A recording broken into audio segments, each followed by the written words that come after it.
बिस्मिल्लाहिर्रहमानिर्रहीम। पार्टन इमरान सीरीज मुसन्निफ मज़हर कलीम MA।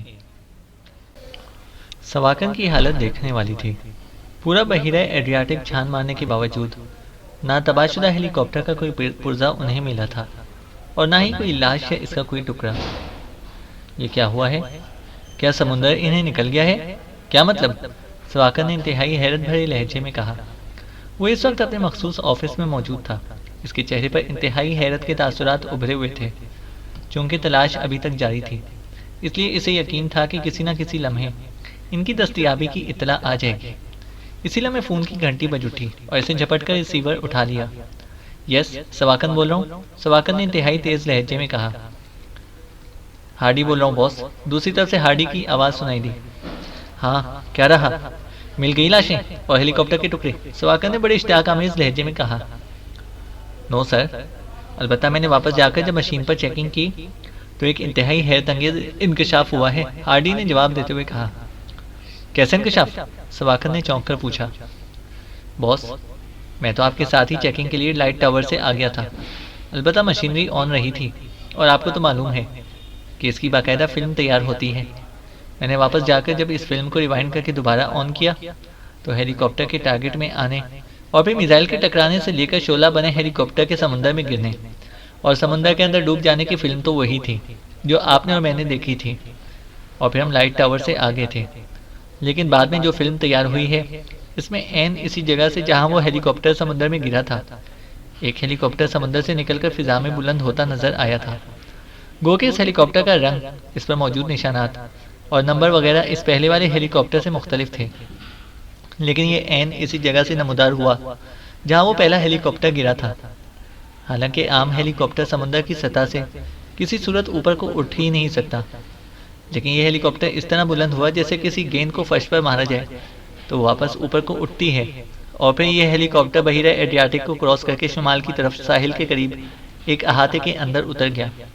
चूंकि मशीन का ताल्लुक सैटेलाइट से है और मशीन के कंप्यूटर में इस हेलीकॉप्टर को बतौर टारगेट फीड किया गया था, इसलिए वो इसे चेक करती रही। यह हेलीकॉप्टर इस अहाते में उतरने के कुछ देर बाद दोबारा ऊपर को उठता दिखाई दिया और फिर यह हार्बर्ड के ऊपर से गुजरता हुआ टोरंटो की तरफ बढ़ता चला गया, हत्ता कि वो जजीरे की रेंज से आउट हो गया। बाकी फिल्म साफ है, हार्डी ने तफसील बताते हुए कहा। ये कैसे मुमकिन है कि एक हेलीकॉप्टर मिसाइल से तबाह होकर समुद्र में गिरे और फिर समुद्र से निकलकर फिजा में उड़ता हुआ साहिल पर पहुंचे और अहाते में उतरकर दोबारा उड़े और टोरंटो चला जाए? क्या तुम अहमक तो नहीं हो? ये कैसे मुमकिन है? सवाकन ने इंतहाई गुस्सीले लहजे में कहा। मुमकिन तो नहीं है बॉस, लेकिन फिल्म में मौजूद है। आप आकर खुद चेक कर लें, या अगर आप हुक्म दें तो ये फिल्म हेडक्वार्टर भिजवा दूँ, आप खुद इसे देख लें, हार्डी ने कहा। तुम्हारा मतलब है कि इमरान और इसके साथियों का हेलीकॉप्टर मिसाइल से तबाह नहीं हुआ और सही सलामत समुद्र के अंदर उतर गया और फिर समुद्र से इसी तरह वापस बाहर निकला और फिजा में उड़ने लगा और फिर इसका रंग भी तब्दील हो गया और इसके नंबर्स और निशानात भी तब्दील हो गए? क्या है मको जैसी बातें कर रहे हो? नॉनसेंस, सवाकन ने तिहाई गुस्सीले लहजे में कहा और इसके साथ ही इसे एक झटके से रिसीवर कैडल पर पटक दिया। नॉनसेंस, क्या अहमकाना कहानी मुझे सुना रहे? नॉनसेंस, सवाकन ने गुस्सीले लहजे में कहा। लेकिन फिर ये हेलीकॉप्टर गया कहाँ? इसे मिलना तो चाहिए। चंद लम्हे खामोश रहने के बाद सवाकन ने बड़बड़ाते हुए कहा और फिर मजीद चंद लम्हों बाद इसने हाथ बढ़ाकर रिसीवर उठा लिया और तेजी से नंबर प्रेस करना शुरू कर दिया। Yes, number 3 attending. सवाकन, राब्ता कायम होते ही एक मर्दाना आवाज़ सुनाई दी। सवाकन बोल रहा हूँ, सवाकन ने तेज लहजे में कहा। यस बॉस, दूसरी तरफ से कहा गया। तुम साहिली इलाके में मौजूद हो? क्या तुमने किसी हेलीकॉप्टर को वहाँ किसी अहाते में उतरते और फिर उड़कर हार्बर्ड शहर से गुजरकर टोरंटो की तरफ जाते हुए चेक किया है? सवाकन ने कहा। यस बॉस, एक हेलीकॉप्टर बहिरा एड्रियाटिक के ऊपर से प्रवास करता हुआ साहिल पर आया और एक बड़े अहाते में उतर गया। फिर थोड़ी देर बाद ही वो दोबारा उड़ा और हार्बर्ड शहर के ऊपर से गुजरता हुआ आगे बढ़ गया था। वो किसी टूरिस्ट कंपनी का हेलीकॉप्टर था, शायद वो इस अहाते में सयाहों को उतारने के लिए आया होगा, नंबर 3 ने जवाब दिया। तुमने इस अहाते को चेक किया है? वहाँ से कुछ लोग बाहर निकले हैं? सवाकन ने कहा। नो सर, मेरी ड्यूटी तो फिजा को चेक करने की है, नंबर 3 ने जवाब दिया। ओह अच्छा, ठीक है। सवाकन ने कहा और इसके साथ ही इसने तेजी से कैडल दबाया और फिर टोन आने पर इसने एक बार फिर नंबर प्रेस करना शुरू कर दिए। Number 4 attending. राब्ता कायम होते ही एक मर्दाना आवाज़ सुनाई दी। सवाकन बोल रहा हूँ, सवाकन ने कहा। Yes boss. दूसरी तरफ से इंतहाई मुअद्दबाना लहजे में कहा गया। साहिल और समुद्र पर तुम्हारी चेकिंग है, सवाकन ने कहा। Yes boss. दूसरी तरफ से जवाब दिया गया। साहिल पर कोई बड़ा सा अहाता है जिसमें हेलीकॉप्टर उतरा और फिर उड़कर गया है। तुमने उसे चेक किया है, सवाकन ने कहा। नो सर, ऐसा कोई अहाता मेरी रेंज में नहीं है, नंबर 4 ने जवाब देते हुए कहा। तुमने कोई लांच समुद्र में पाटन जजीरे की तरफ जाती तो नहीं देखी, सवाकन ने पूछा। माहीगीरों की एक लांच साहिल पर पहुंची थी।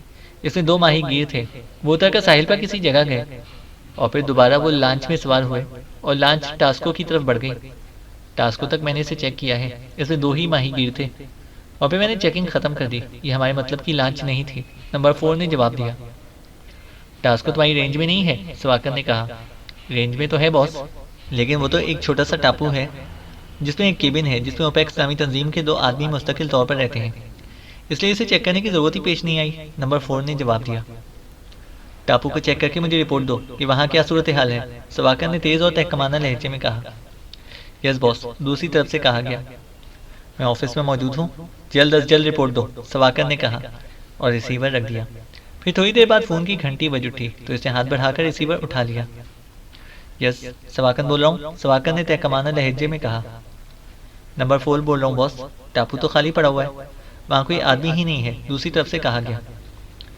जबकि तुम कह रहे थे कि वहाँ मुस्तकिल तौर पर 2 आदमी मौजूद रहते हैं, सवाकन ने कहा। यस बॉस, लेकिन अब टापू खाली है, केबिन में भी कोई नहीं है और कोई लांच भी मौजूद नहीं है, जबकि एक लांच वहाँ मुस्तकिल तौर पर रहती है, नंबर 4 ने जवाब दिया। तो लांच पर जाने वाले कहाँ चले गए, सवाकन ने एक ख्याल के तहत पूछा। हो सकता है बॉस कि वो अपने किसी और अड्डे पर चले गए हों, नंबर 4 ने जवाब दिया। वहाँ कोई ऐसे आसान नजर नहीं आए कि समझा जाए कि पाकिस्तानी एजेंट वहाँ पहुंचे हैं, सवाकन ने कहा। नो सर, मैंने पूरा टापू चेक किया है, नंबर 4 ने जवाब दिया। इस टापू से पाटन जजीरे के दरमियानी हिस्से को चेक किया है तुमने, सवाकन ने कहा। यस सर, मैं तो मुसलसल पाटन के गिर्द पूरी तरह तवील फासले तक चेकिंग कर रहा हूँ। वैसे पाटन में ऐसा सेटअप है कि 20 मील के फासले तक हर लांच, जहाज और स्टीमर को तबाह कर दिया जाए, इसलिए कोई लांच वहाँ जा ही नहीं सकती, नंबर 4 ने जवाब दिया। कितना फासला है इस टापू से पाटन का, सवाकन ने पूछा। जनाब, सिर्फ 500 मीटर है, नंबर 4 ने जवाब दिया। ओह, ये तो बेहद कम है, इतना फासला तो गौताखोरी के लिबास पहनकर भी आसानी से तय किया जा सकता है, सवाकन ने बेख्तियार उछलते हुए कहा। ओह नहीं बॉस, इस पूरे इलाके में इंतहाई खौफनाक शार्क मछलियाँ मौजूद रहती हैं। इधर से तो लांच भी कोई गुजरे तो ये शार्क मछलियाँ इन पर हमला कर देती हैं, जिंदा इंसान तो किसी सूरत भी उधर से नहीं गुजर सकता, नंबर 4 ने जवाब दिया। ओह अच्छा, फिर ठीक है, ओके। बहरहाल तुमने हर तरफ से मोहतात रहना है, सवाकन ने कहा और इसे रिसीवर रखा ही ताकि फ़ोन की घंटी बज उठी। तो सवाकन ने एक बार फिर रिसीवर उठा लिया। यस, सवाकन बोल रहा हूँ, सवाकन ने कहा। कैली बोल रहा हूँ सवाकन, पाटन से, दूसरी तरफ से कैली की आवाज़ सुनाई दी तो सवाकन बेख्तियार चौंक पड़ा। ओह तुम, कैसे कॉल की है, क्या सब ओके है, सवाकन ने कहा। हाँ सब ओके है, लेकिन तुम मुझे ये बताओ कि तुमने हार्वर्ड में पाकिस्तानी एजेंटों के लिए जो वसी जाल फैला रखा है, इससे बचकर पाकिस्तानी एजेंट कैसे पाटन पहुंच गए, दूसरी तरफ से कैली ने कहा तो सवाकन बेख्तियार उछल पड़ा। क्या क्या कह रहे हो, पाकिस्तानी एजेंट पाटन पहुंच गए हैं? नहीं, ऐसा तो मुमकिन ही नहीं है, सवाकन ने कहा। वो इस वक्त पाटन पर बेहोश पड़े हुए हैं, एक औरत और 4 मर्द। औरत स्विस नजाद है, जबकि मर्द पाकिस्तानी, और इनके पास इंतहाई खौफनाक और हसास असलहा भी मौजूद है, कैली ने कहा तो सवाकन के जहन में बेख्तियार धमाके होने शुरू हो गए। ओह ओह, मगर कैसे, वो वहाँ कैसे पहुँच गए? नहीं, ऐसा तो मुमकिन ही नहीं है, सवाकन ने यकीन न आने वाली लहजे में कहा। वो अचानक समुंदर से निकले और 4 दीवारी की तरफ बढ़ने लगे तो ऑटोमेटिक निज़ाम के तहत इन पर रेस फायर हुई और वो सब बेहोश हो गए। फिर मुझे इत्तला मिली, मैं इन्हें चेक कर ही रहा था कि इनमें से एक आदमी इस तरह उठकर बैठ गया जैसे वो रेस के फायर के बावजूद सिरे से बेहोश ही ना हुआ हो। मैंने इस पर दोबारा ताकतवर रेस फायर कराई और फिर वो बेहोश हो गया। इसके बाद मैंने इनके असल चेहरे चेक कराए तो मालूम हुआ कि औरत सुइद आज़ाद है और 4 मर्द एशियाई हैं। चूंकि तुम्हें यकीन नहीं आ रहा, इसलिए तुम खुद पाटन आ जाओ और इनको हलाक कर दो, कैली ने कहा। क्या मतलब? क्या अभी वो जिंदा हैं? तुमने इन्हें हलाक नहीं किया? सवाकर ने कहा। नहीं, वो चार दीवारी से बाहर हैं, और ये बात मैंने असूली तौर पर तय कर रखी है कि जब तक मिसाइल फायर नहीं हो जाते, इस वक्त तक चार दीवारी किसी सूरत भी नहीं खुल सकती, और ना कोई आदमी बाहर जा सकता है और ना ही कोई अंदर आ सकता है। अलबत्ता मैंने चार दीवारी के अंदर मखसूस फासले पर रेस फायरिंग सिस्टम नस्ब कर रखा है, ताकि अगर कोई गैर मुतालिका आदमी इस दौरान वहाँ आ जाए तो इसे इन रेस की मदद से बेहोश कर दिया जाए। और ये रेस ऐसी हैं कि इनसे बेहोश हो जाने वाला आदमी दोबारा होश में नहीं आ सकता, और नतीजा ये कि इसी बेहोशी के आलम में ही वो हलाक हो जाता है। और यही रेस इन पर फायर की गई है। अब सूरत हाल ये है कि हम में से कोई आदमी भी बाहर नहीं जा सकता, इसलिए अब दो ही सूरतें हैं कि ये लोग यहाँ पड़े पड़े खुद ही हलाक हो जाएंगे, या फिर तुम चाहो तो हेलीकॉप्टर पर आ जाओ और इन्हें हलाक कर दो, जैसे तुम पसंद करो, कैली ने कहा। लेकिन तुमने अगर ऐसी रेस का सिस्टम वहाँ नस्ब कर रखा है जो बेहोश कर सकती हैं, तो ऐसी रेस भी तो नस्ब की जा सकती हैं जो इन्हें हलाक कर देती, या रेस की बजाय ऑटोमेटिक गनें भी नस्ब की जा सकती थी, सवाकर ने कहा। तुम्हें यहाँ की सूरत हाल का इल्म नहीं है। यहाँ जिन मिसाइलों की तनसीब की जा रही है, इनकी मशीनरी और इनकी ऑपरेटिंग मशीन इस कदर हसास है कि हलाक करने की ताकतवर रेस यहाँ फायर नहीं की जा सकती, और गनें भी अगर नस्ब की जाती तो फिर लामहला चार दीवारी में रखने पड़ते, जो हिफाजती तौर पर गलत होते। अब ये लोग तो एक लिहाज से मुर्दा ही हैं। अब इन्हें तो चंद घंटों बाद पाटन की मखसूस आबो हवा इन्हें हलाक कर ही देगी। लेकिन तुम ये बताओ कि ये लोग हार्वर्ड से बचकर यहाँ कैसे पहुँच गए? कैली ने कहा। ये बात तुम्हें समझ में भी नहीं आ रही। मैं तो इनका हेलीकॉप्टर बहिरा एड्रियाटिक पर तबाह कर दिया था, और फिर तबाहशुदा हेलीकॉप्टर समुद्र में गिरा, लेकिन फिर ना हेलीकॉप्टर मिला और ना ही इनकी लाशें। और अब तुम्हारी कॉल से मुझे पता चल रहा है कि ये लोग इंतहाई पुरस्कार अंदाज में पाटन पहुंच गए हैं। Very sad. मैं तो समझ में कुछ भी नहीं आ रहा, सवाकर ने कहा। तो फिर ऐसा करो कि हेलीकॉप्टर पर आ जाओ। अलबत्ता जब पाटन के करीब पहुंच जाओ तो मुझे ट्रांसमीटर पर कॉल कर लेना, ताकि मैं फिजा में फायर करने वाला ऑटोमेटिक मशीनरी को बंद करा दूं, और फिर यहाँ पहुँच कर इन्हें उठाकर ले जाओ, और इसके बाद इनसे पूछगछ करके मालूम करो कि ये यहाँ कैसे पहुँच गए, कैली ने कहा। नहीं, इन्हें होश में लेकर आना हिमाकत है। जैसे भी ये पहुंचे, इन्हें बहरहाल फौरी तौर पर हलाक हो जाना चाहिए, सवाकर ने कहा। ठीक है, जैसे तुम्हारी मर्जी, कैली ने कहा। मैं आ रहा हूँ और तुमसे रब्ता करूंगा, सवाकर ने कहा, और रिसीवर रखकर इसने साथ पड़े हुए इंटरकॉम का रिसीवर उठाया, और फिर दूसरी तरफ से बोलने वाले आदमी को मुसल्ला अफराद और बड़ा हेलीकॉप्टर तैयार करने का हुक्म देकर इसे रिसीवर रख दिया। इसका जहन वाकई साए साए कर रहा था, क्योंकि एक लिहाज से वो नाकाम हो गया था और कैली इसके मुकाबिल कामयाब रहा था, और ये इसकी ज़िंदगी का पहला मौका था कि वो इस तरह नाकाम रहा था। लेकिन इसे इत्मीनान इस बात पर था कि बहरहाल ये पाकिस्तानी एजेंट भी अपने मिशन में नाकाम हो गए हैं। जूलिया के जहन पर छाई हुई तारीकी में रोशनी का छोटा सा नुक्ता अचानक इस तरह चमकने लगा जिस तरह घुप अंधेरे में जुगनू बार बार चमकता है, और फिर ये नुक्ता ऐसे ऐसा फैलता चला गया और जूलिया की आंखें खुल गईं, लेकिन वो कुछ तो देर तो लाशौरी कैफियत में पड़ी रही, और फिर इसका शऊर जाग उठा, और इसके साथ ही इसके जहन में बेहोश होने से पहले के मनाजिर घूम गए। वो इमरान और दीगर साथियों के साथ चारदीवारी की तरफ बढ़ी चली जा रही थी कि अचानक दीवार में से सुर्ख रंग की रोशनी का धारा सा निकलकर इन पर पड़ा, और इसके साथ ही जूलिया का जहन तारीक पड़ गया। अब इसे खुद ब खुद होश आ गया था। वो एक झटके से उठकर बैठ गई, और इसके साथ ही ये देखकर इसकी आंखें हैरत से फटने के करीब हो गईं कि सिर्फ वही होश में आई थी, जबकि इमरान और दूसरे साथी वैसे ही टेढ़े मेढ़े अंदाज में वहीं बेहोश पड़े हुए थे। ये मैं कैसे होश में आ गई, जबकि आमतौर पर तो इमरान सबसे पहले होश में आ जाता है, जूलिया ने उठकर खड़े होते हुए कहा, और फिर वो तेजी से इमरान की तरफ बढ़ी। इसे हिलाया जुलाया, नाक और मुंह बंद किया, लेकिन बावजूद बेहद कोशिश के वो होश में ना आ सका। तो इसने दूसरे साथियों को होश में लाने की कोशिशें शुरू कर दी, लेकिन इसकी इंतहाई कोशिशों के बावजूद कोई भी होश में ना आ सका। तो इसने सोचा कि समंदर से पानी लाकर इनके चेहरों और सड़ों पर डाला जाए, तो शायद इसी तरह ये होश में आ जाए। चुनाचा वो तेजी से मुड़ी और दौड़ती हुई साहिल की तरफ बढ़ गई, लेकिन अभी वो साहिल पर पहुंची ही थी कि अचानक ठिठक कर रुक गई, क्योंकि दूर से आसमान पर एक छोटा सा धब्बा नजर आ रहा था जो एक जगह रुका हुआ था। जूलिया ने गौर से उसे देखा तो बेख्तियार उछल पड़ी, क्योंकि हेलीकॉप्टर था जो आसमान पर एक जगह मौलिक था। ओह, ये शायद निगरानी कर रहा है, जूलिया ने सोचा, और इसके साथ ही इसने जल्दी से अपनी जैकेट की जेबें देखना शुरू कर दी। दूसरे लम्हे इसे ये देखकर इत्मीनान हो गया कि इसकी जेब में मशीन पिस्टल मौजूद है। इसने सोचा कि इससे पहले कि ये लोग यहाँ पहुँच जाएं, इसे अपने साथियों को होश में ले आना चाहिए। चुनाचे इसने झुककर दोनों हाथों में पानी भरने की कोशिश की ही थी कि एक बार फिर चौंक पड़ी जब इसने धब्बे को हरकत में आते देखा। और फिर इसके देखते ही देखते वो धब्बा बड़ा होता चला गया।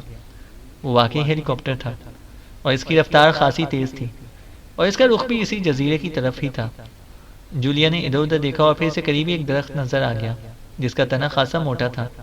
वो दौड़कर इस दरख्त की तरफ बढ़ी और इस तने के पीछे इस तरह रुक गई कि वो आसानी से इस हेलीकॉप्टर को चेक कर सके, लेकिन हेलीकॉप्टर में सवार अफराद इसको चेक ना कर सकें।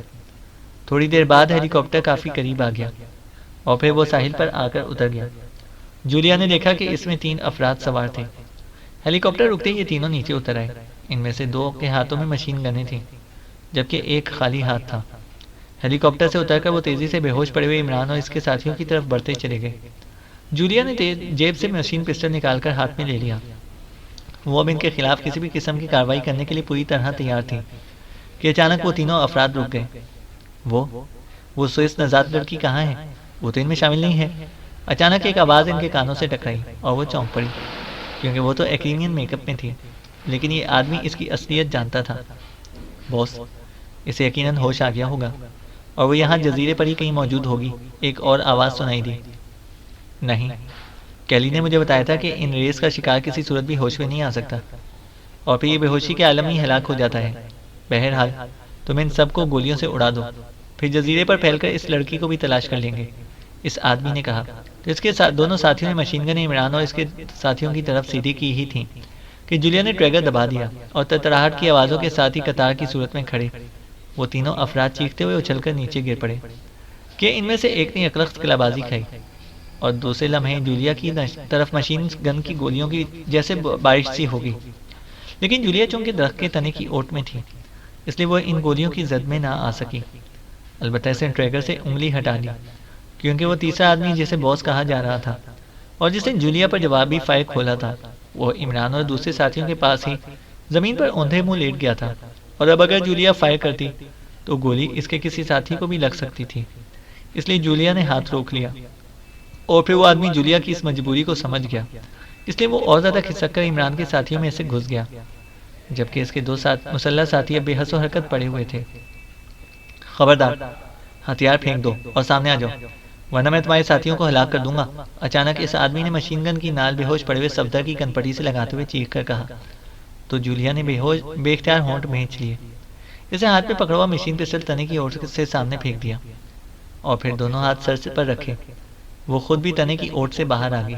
इसे सिर्फ ये खतरा था कि ये आदमी अचानक इस पर फायर ना खोल दे।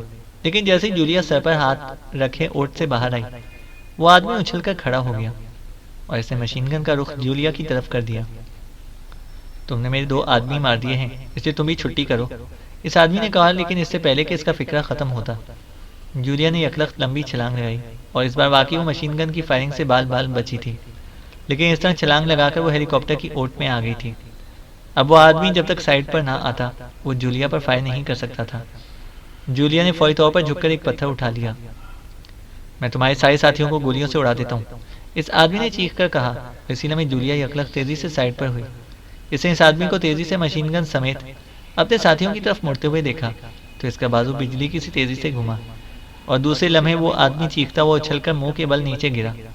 पत्थर इसकी खोपड़ी पर पड़ा था और जूलिया तेजी से इसकी तरफ दौड़ पड़ी।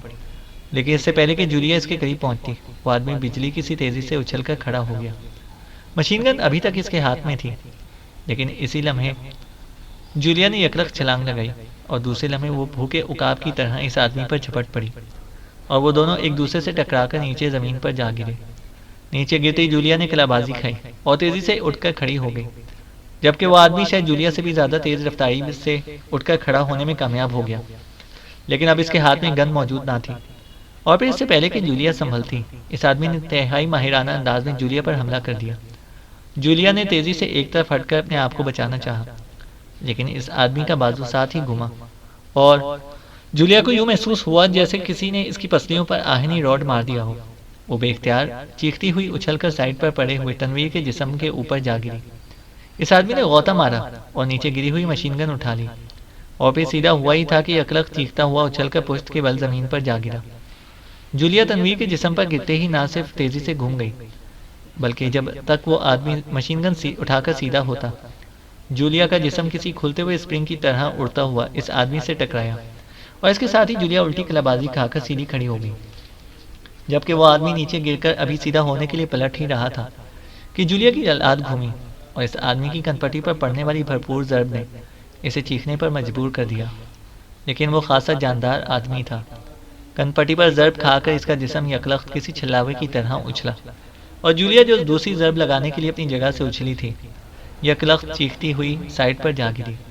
इस आदमी ने उछलकर जुड़ी हुई दोनों टांगें जूलिया की टांगों पर मार दी। फिर जूलिया के नीचे गिरते ही वो आदमी यकलख्त उछलकर खड़ा हुआ और इस बार वाकई इसने इंतहाई वहशियाना अंदाज में जूलिया पर हमला कर दिया। लेकिन जूलिया तेजी से ज़मीन पर ही रोल होती चली गई और इस आदमी को अपने आप को गिरने से बचाने के लिए तेजी से उल्टी कलाबाजी खाकर सीधा होना पड़ा। लेकिन अभी वो सीधा हो ही रहा था कि एक बार फिर चीखता हुआ उछलकर नीचे जा गिरा।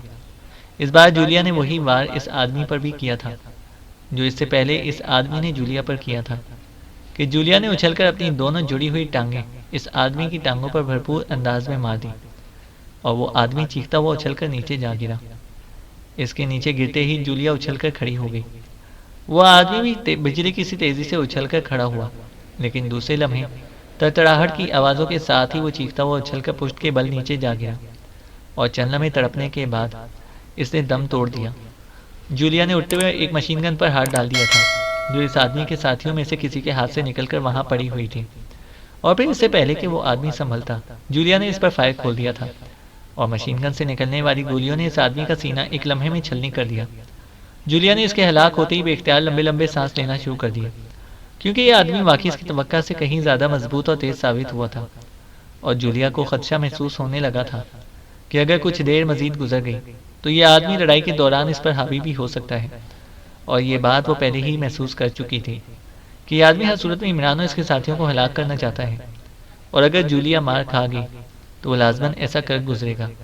इसलिए इसने इस आदमी को हर सूरत में शिकस्त देने का फैसला कर लिया था। चैनल को सब्सक्राइब करें और बेल आइकन को प्रेस करें ताकि हमारी हर अपडेट आपको बर वक्त मिल सके।